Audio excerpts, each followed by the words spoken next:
Well, greetings. Good to see you all again. Kind of inspired to make a little bit of a rant tonight because there's a few things on my mind. You have to forgive me, I'm a little sweaty. I just had to come home early from the walk.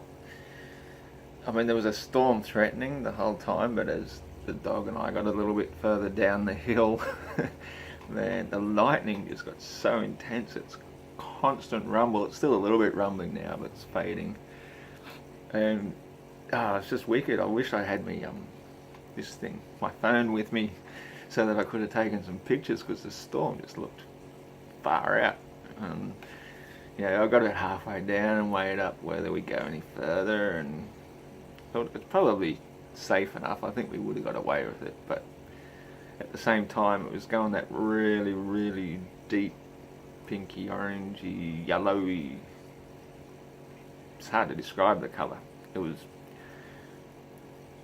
deep, anyway, and the sort of one that tells you there's a truckload of water ready to be dumped out of that storm if it decides to come down the valley, as opposed to go across the ridge and possibly head more over towards Byron Bay that way.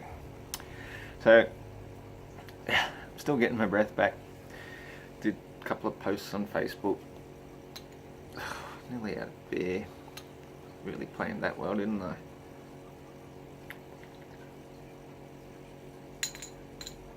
Never mind. So the things that have been coming up again and again and again is this one constantly with the moon. And so when I went to look for the one really good coherent rant that I made in the past, which I forgot to tag or whatever, bookmark, I think that's the word. I'm starting to learn these technical terms now, not doing too bad for an old fella. I forgot to bookmark it or add it to a playlist. And when I looked through my playlist, I found like 3, and not a single one of them were all that coherent. So I'm going to do it again and try and put all my knowledge, because every time, every few months, I'm picking up more and more knowledge and gut instinct for how things are working. And so to explain the moon, I'm just going to try and put all of my knowledge and experience into a nutshell. I've done plenty of laser temperature experiments. This is the one that most people, they just don't quite understand what they're seeing when they see that things in moonlight cool down faster than things in moonshade. I think it's the result of the moon casting its own light. So let's get to that first. The moon does not cast its own light. If it did, it would be always full. Here's what I prepared earlier.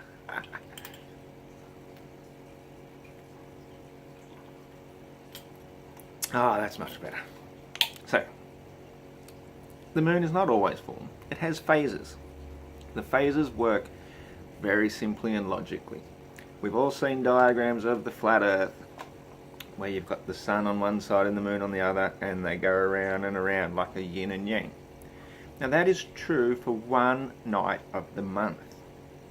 The only night of the month when the moon is fully visible all night. It appears to rise, which means to come into our perspective, at the same time that the sun is setting. Now it won't always be exactly right for wherever you are, because it's only ever going to be exactly right in one place at one split second of the month. And the world is pretty big, they take 24 hours to go around, so it's never going to always be precise. It's going to be close. You can pretty well guarantee that on your night of the full moon, if you go out at sunset, you'll see the moon rising at sunset, which will be more or less, sometimes at 5, 10, 20 minutes, no more than about half an hour, generally speaking. The moon takes 50 minutes longer every day to make the same revolution around us as the sun makes. The sun is always precisely, to the second, 24 hours. which means it's not speeding up or slowing down either. And the reason I believe we've got the seasons is not slowing down and getting closer to the north. It's going up and down.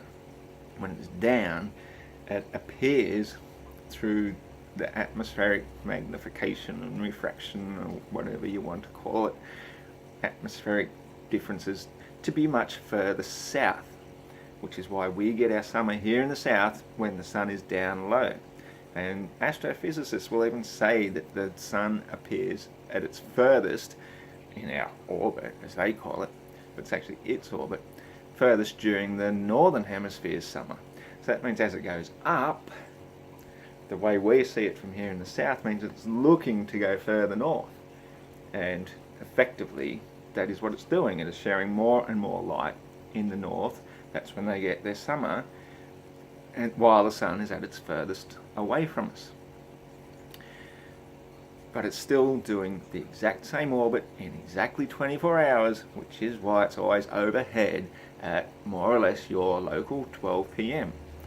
On the globe Earth model, if it's spinning exactly 24 hours to make the day and the night, by the time it's on the other side of the sun over here, the exact 24-hour rotation will have the sun facing opposite you, and it would be middle of the day at midnight. I've gone over that many times before, so you can look into that one further if you wish. The point is, sun goes around us 24 hours, moon 24 hours 50 minutes. It's a little bit slower every day.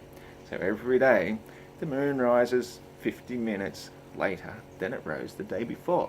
So on the full moon it rises, let's say, exactly 6 p.m. as the sun's set at 6 p.m. So the next day, when the sun is setting at 6:02 p.m, or it might be 5:58, depending which way it's moving up or down, the moon is going to rise at about 6:50, closer to 7 p.m. And then the next day, it's going to rise at 8 p.m. So every day, the sun is actually getting incrementally closer and closer to it, till after just 2 weeks, the sun has caught up to the moon. The moon has now got its illuminated side from our visible vantage point directly between us and the sun. And on the rare occasion, that's what causes a solar eclipse. It's very rare. They never line up that perfectly because the sun's moving up and down, the moon's going all over the shop. It goes through every house of the zodiac every 2.5 days. Well, it takes the sun a whole moon to do that. But eventually, 2 weeks, they catch up with each other, and the whole entire lit side of the moon is now facing directly towards the sun from our vantage point, so we can't see it at all. That's what we call a new moon. In fact, we've got a new lunar year just today, so how coincidental is that? The new moon is simply when the entire lit side is facing the sun. As the sun gets closer and closer to it, we see less and less of it from our vantage point, way down below. You know, we don't know exactly how high sun and moon are, and at my best guess, I'm thinking it's only in the terms of hundreds of miles. I don't think it's thousands. I don't think they're nearly as big and everything as we say they are, but I don't know. And there's no way of telling, because at the same time that we see the sun from our vantage point here on the east coast of Australia, and somebody, say, over in China is looking up at it at the same time, about 3 or 4 hours behind us in their time zone, where they're seeing it and where we're seeing it are actually two different points of view. The sun itself is in the same spot, but it's a bit like, say you look at somebody, look at your feet in a bathtub, or look at somebody standing in a swimming pool, and you'll see that their body's here, but their legs are sort of shot over there. And somebody looking from the other side of the pool is going to see the legs shot over there. Well, that's kind of what the sun is doing. Where we see it isn't actually where it is. We're just seeing its apparent point of view from where we are. So you're never going to be able to triangulate it just by visible and land measurement references to look at where it is, because you're triangulating something in a completely different place from where it actually appears. And this is how the seasons are working, because what you see isn't necessarily what you get, although it is what you get. You know, the laws of perspective are not nearly so simple as we once thought, or we probably never really thought. It takes a lot of investigation to understand the laws of perspective, because, as I say, for the moon phases to be made by the sun, some people are saying that the sun is way down low over there and the moon's up there. How can it possibly be casting light up here onto the moon? Well, the thing is, the laws of perspective, the sun is not down there. It appears down, but it's still at the same height it's always been at. Same as the moon. They're both on whatever height they are. I don't think it's always the same or anywhere near the same, but they are more or less parallel to us at all times, 24/7. When they're visible to us, which is usually only about 12 out of 7, give or take, they're still the same height. So what you're seeing overhead at midday and what you're seeing when the sun appears to be setting in the afternoon, the sun itself is still the same parallel height above you that it's always been for the entire day. It might change day to day, but it's still the same all day long. So when it's over there and the sun and the moon, is way up over here behind you, for example, and you're saying, how can it possibly be making that angle on the moon? It's because the sun is still way, way, way up high above. And you can actually hold a ball in your hand and hold it in front of the moon, and you will see on the ball the exact same shadow that is being made on the moon, same angle and everything. That never fails, because the overall different height perspective from their experience is negligible. But from our experience, we're down here low. We're low on the ground. And that's the other part of perspective. When you're looking at the horizon is at ground level, but you don't see it where your feet are, do you? No, you see it appear to rise up to eye level. That's part of the laws of perspective. It's a parallel line with your feet, but it appears to rise up.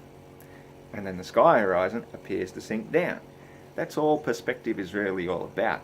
Parallel lines appearing to converge into a vanishing point.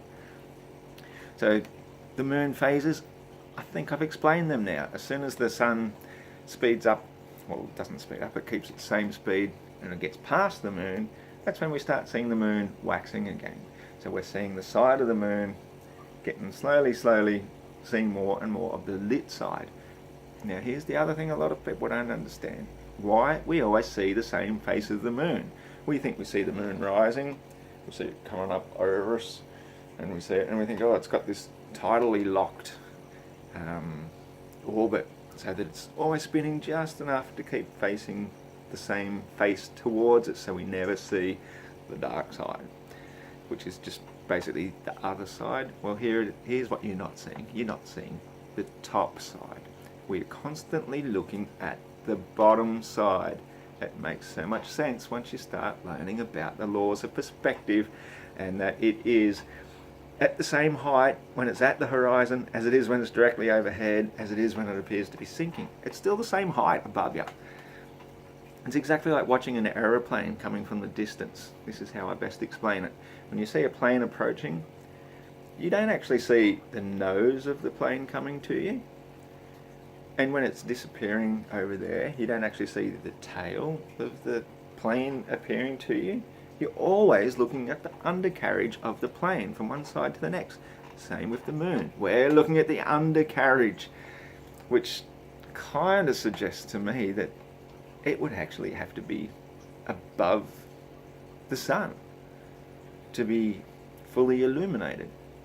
Or alternatively, and I think this one has a bit of merit as well, it's not the sun always directly illuminating it, even though that's the most obvious thing you would think, but perhaps it's also earth glow.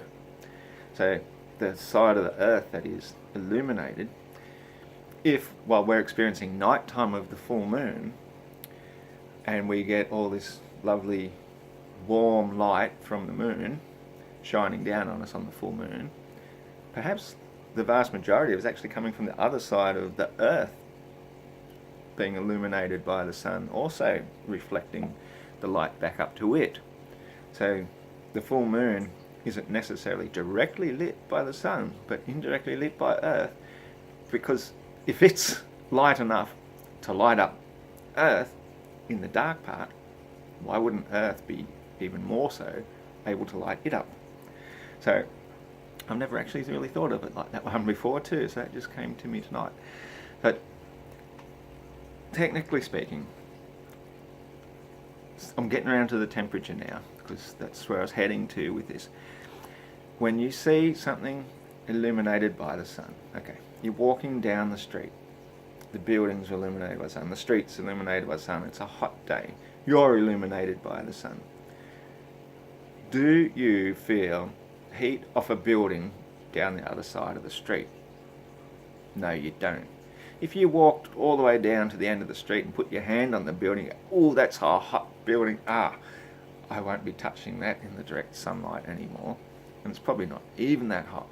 So to think that the moon being illuminated by the sun many hundreds of miles away is going to give off much heat, it's a crazy thought. There's no such thing as heat being reflected off a non-shiny object that's just illuminated by the sun. You have to physically touch it to feel the heat. Even a light bulb, you have to touch it before you feel how hot it is, but you put your hand just a centimetre underneath it and you barely feel any warmth at all. Well, the fact that we do feel some warmth from the moon is quite impressive in itself, which shows that it is actually quite a large physical body. And I can prove that you can feel warmth off the moon, especially in winter time. Go out on a really nice freezing cold night, rug up a bit but leave your face uncovered, and preferably on a night when there's clouds passing by, and just shut your eyes, face the moon. You can feel the light, and you can feel when a cloud goes past, and as soon as the cloud goes past, you will feel direct warmth on your face, and it will be very pleasant, and you'd be going, that's really lovely. So the reason why the moon appears to give off the cooling light, as I've explained many times before, but I'm trying to put it into a little bit more concise one, is the evaporative cooling effect. It's a term I've made up myself. Evaporative cooling effect is basically your evaporative cooler.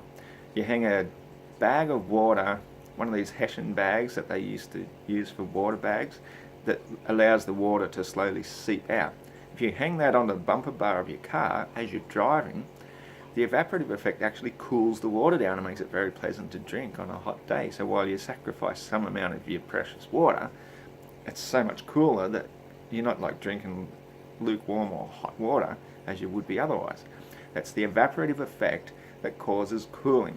So at night time, the atmosphere is naturally cooling down after the sun has set, because the sun is the heater. The sun warms us up in the daytime. You can feel direct heat in the sun. As soon as the clouds cover the sun a bit, you feel a bit of instant relief, or you walk into the shade, instant relief. At night time, when the sun's gone, all of the atmosphere is finally being released. Heat rises. That's the natural way of convection currents. Heat rises, cool air gets drawn in.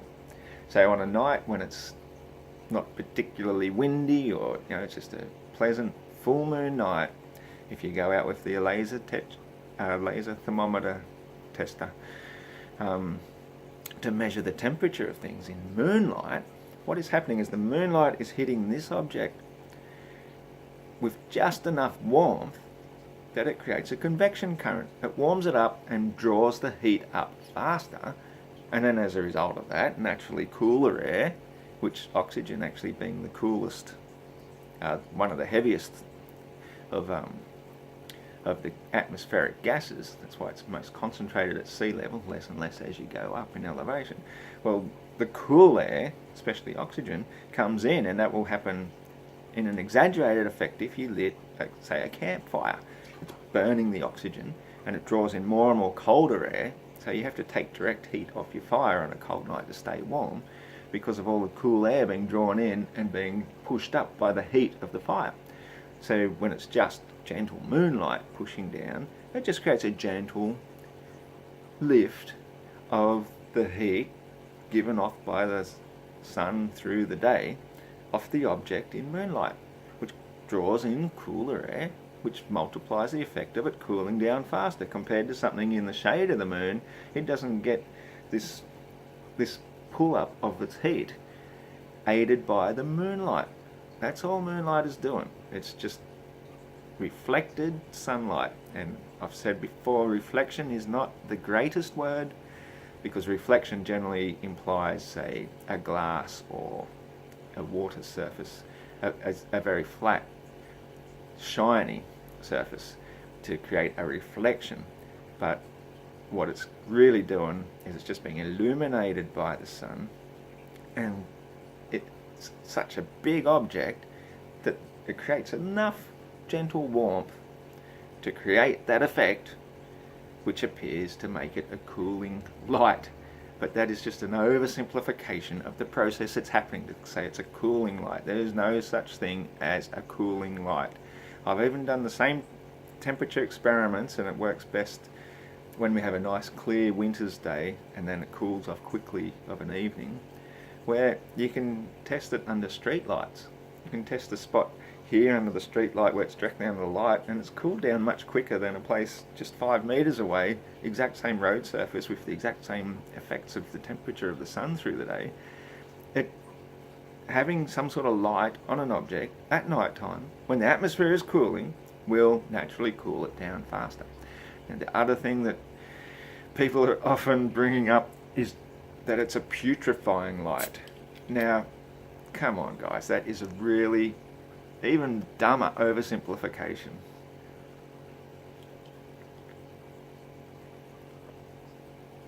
Pardon me.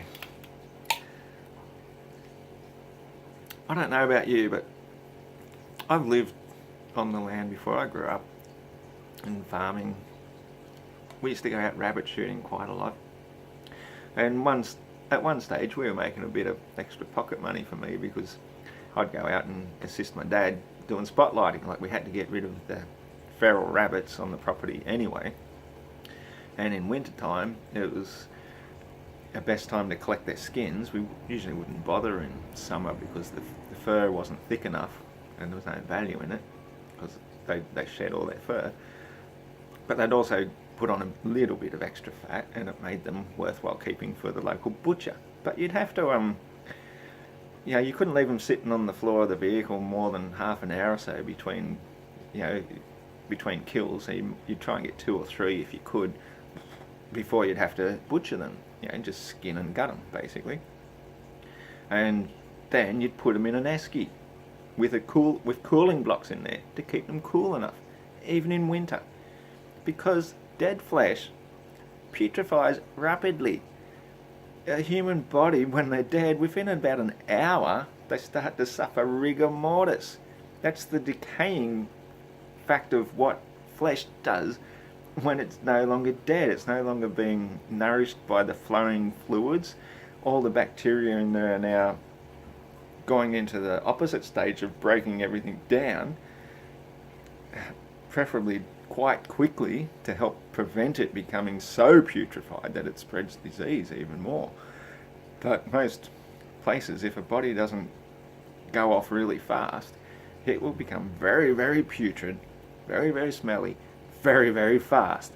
So if you cut the flesh up into strips and left it out into the sun, the hot sun of the day, that will rapidly evaporate off a lot of the moisture, kills off a lot of the bacteria by UV sterilization, and it preserves it. That's the power of the sun. The moon, on the other hand, has got nothing to do with how fast it will putrefy it if you don't dry it out first, if you don't refrigerate it. If you just leave it sitting out all night, whether there's moonlight or not, it's gonna putrefy. So it is not the moon causing that. It's one of these stupid things. I don't know where Eric Dubay ever got it from in the first place, but I wish he never did, because I find so many flat earthers, who I usually have a lot of respect for, keep repeating this nonsense about the light of the moon being a cooling light, a putrefying light, the second lesser light made by God. the moon, for whatever it might be, now I don't make any claims, but my best guess is it's an artificial satellite made by the same mob of beings who pretty much made our world, who created it. There's not a creator. There may be right at the very, very top level of creation right from the very beginning, but pretty much there's been a lot of different beings, especially spirits, angels, demi-angels, you name it, demons, all sorts of things sent out, created, doing their things, doing what they do. Who knows, it could have even been giants that built this particular plane we're on now. Wouldn't surprise me, ones that chopped down all our giant trees and decided we're nasty little fucks, so they built a great big glass bowl and put it over us and said, right, you guys can stay there and suffer for all eternity. We're going to put this moon up here to watch over you, and we'll have our best watchers, and every time when one of you passes, we're going to say, yeah, go to the light, and we'll draw you back in and suck your soul and reincarnate you again over and over and over until finally you reach enlightenment and you say, okay, I'm ready to move on now. I'm going to go be a star. No more of this moonchild, starseed. I've had enough. But while I'm here, I've got a lot of work to do. So you're going to see me hanging around for a while anyway. I'm going to keep on talking about the moon, the stars, the sun. And I'm going to keep on spreading the truth. And I'm going to keep on uncovering more and more truth until we finally crack it. We get the right working model. We understand how the sun, the moon and the stars all exactly work. But if you ask me, the reason we see them go in perfect circles around Polaris, it's because it's a world, W-H-I-R-L-E-D, and they are whirling about Polaris. In this particular world, that would be impossible to do if we were on a spinning ball. Think about that and test it for yourself. Put a camera on a spinning ball, have it stuck into a globe, if you wish, tilted at 66.6 degrees or 23.4 if you prefer to look at it inversely. Put a camera on it and show me how you can fix it to a distant point if the ball is spinning. You cannot do that. You can only do it directly at the globe, looking at the pole, looking directly up from the pole, but anywhere in the northern hemisphere you can fix a camera on the North Star Polaris and capture time-lapse film of all the stars going around it. They say we can do it down here in the south too, and I've seen plenty of images, so I believe it's probably possible, but that would be equally impossible on a ball spinning to have two cameras at the same time on the same day, both pointing at fixed points and creating perfect circles. And they say directly at the poles, and none of these experiments are ever done directly at the poles. So the star circles, the swirl patterns, are even more evidence we cannot possibly be on a spinning globe, let alone the ridiculous speeds that they tell us we're going at, let alone water level, let alone so many things that common sense tells you is impossible. An atmosphere in an unsealed vacuum. That automatically should be enough for any level-headed person to say the Earth is flat. What we're seeing are different worlds. So if we're seeing down here in the south, the stars going in the opposite direction, I'm going clockwise, I don't know if it comes out on the camera, clockwise around Octanus, that just means we're getting closer to the other world. Of course there would be other solar systems. If there's other continents, why would we be privileged to the only sun? We might not necessarily be under a bowl or dome. There may be no firmament, but for me to make sense of the stars that look as though they're shimmering underwater via solar luminescence, it looks as though we're under a dome and they are in a watery environment. And I believe 100% that is literally heaven, and that the stars are literally angels, departed souls, great souls, and that we have the potential to be them, be one of them. And if we're particularly great, we might even get to be a wandering star, an archangel. Arc. Anyway, take care. Talk to you next time. Cheers.